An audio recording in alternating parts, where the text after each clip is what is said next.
ওর হাতে রিকোয়েস্ট করছি আমাদের মাননীয় প্রধান উপদেষ্টার কাছে এবং যত উপদেষ্টা আছেন তাদের কাছে, আপনারা আমাদের জন্য কি করেছেন?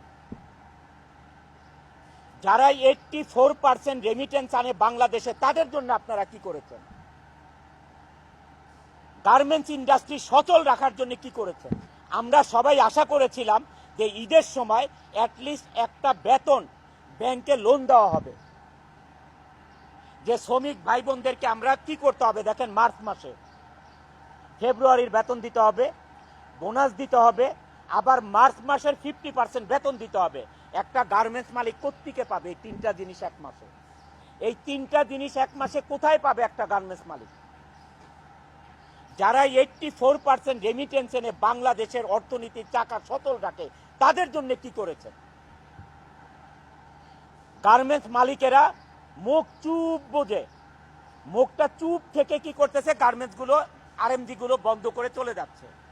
আপনারা একবার চিন্তা করেছেন যে আপনারা যে ইন্ডাস্ট্রিগুলো বন্ধ করে চলে যাচ্ছেন, এই দেশের অর্থনীতির অবস্থা কি হবে? এই দেশের কর্মসংস্থানের অবস্থা কি হবে? এই শ্রমিক লিডাররা কয়েকজন মিলে এই দেশে চালাতে পারবে না? তারা একজন একটা ইন্ডাস্ট্রি করতে পারবে?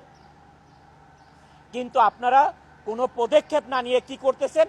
আপনারা গার্মেন্টসগুলো বন্ধ করে যার যার মতো হয়দার গ্রামে চলে যাচ্ছেন, অথবা আপনার গুলশান বনানীর বাসায় বসে থাকতেছেন, অথবা বিদেশের চলে যাচ্ছেন। What is this? এটা কিন্তু আমি অনন্ত জলিল এইটা না করে আজকে আমি প্রতিবাদ জানাচ্ছি যে না, বাংলাদেশে এই আরএমজি সেক্টর থাকতে হবে, না হলে এই দেশ চলার মতন কোনো ব্যবস্থা নাই, কোনো ধরনের ব্যবস্থা নাই।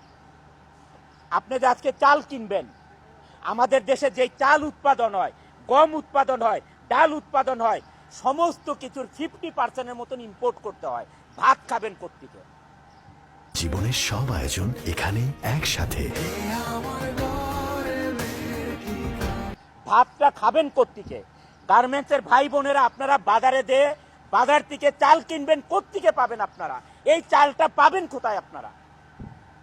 এই চালটা ইম্পোর্টের, আর এটা ডলার ছাড়া ইম্পোর্ট করা যাবে না।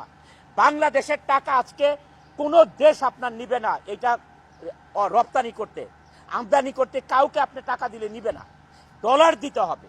তাহলে এই ডলার কোত্থেকে আসবে? আমাদের কৃষক ভাইরা আজকে ফসল ফলাবে, এই সার কোত্থেকে আসবে? এই দেশে সার কোত্থেকে আসবে?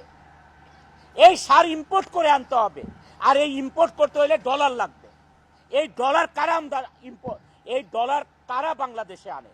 এটা আনে গার্মেন্টস মালিকরা আনে, আর হচ্ছে রেমিটেন্স যোদ্ধারা 14% আনে, আর 84% আনে গার্মেন্টস মালিকরা। কিছুদিন আগে আমি শ্রমিক লিডারদেরকে বক্তৃতা দিতে শুনলাম যে বন্ধ ইন্ডাস্ট্রিগুলি খুলে দিতে হবে। আরে সে মালিক এখন কেন খুলে দিবে? এখন কেন গার্মেন্টস মালিকরা ইন্ডাস্ট্রি খুলে দিবে? তোমরা লিড দিয়ে এই গার্মেন্টস ইন্ডাস্ট্রি বন্ধ করতে পারো, এখন খুলতে পারো না? একটা ইন্ডাস্ট্রি বানাতে পারো না?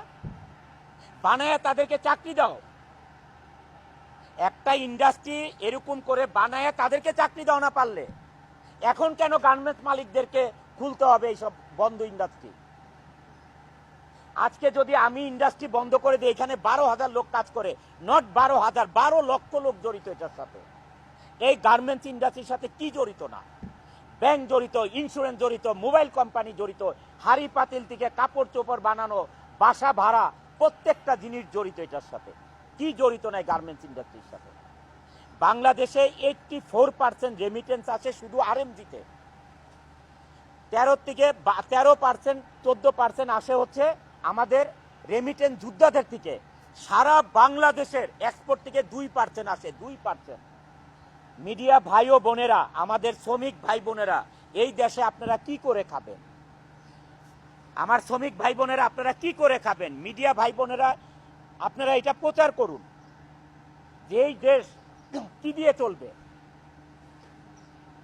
আমাদের প্রধান উপদেষ্টা জনাব ডক্টর ইউনূস সাহেব 12%, 13%, 14% রেমিটেন্স আসার কারণে বাংলাদেশে এই রেমিটেন্স যোদ্ধাদেরকে যে সম্মান দিয়েছে, এয়ারপোর্টে আলাদা তাদের বাসস্থান করেছে যে তারা এসে রেস্ট করতে পারে, হোটেলের মতন করেছে, আত্মীয় স্বজন এসে থাকতে পারে, এয়ারপোর্টে তাদেরকে সার্ভিস দিতে হবে, এত ব্যবস্থা করেছে।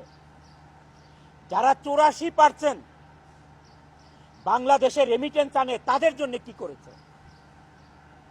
আমি এইটা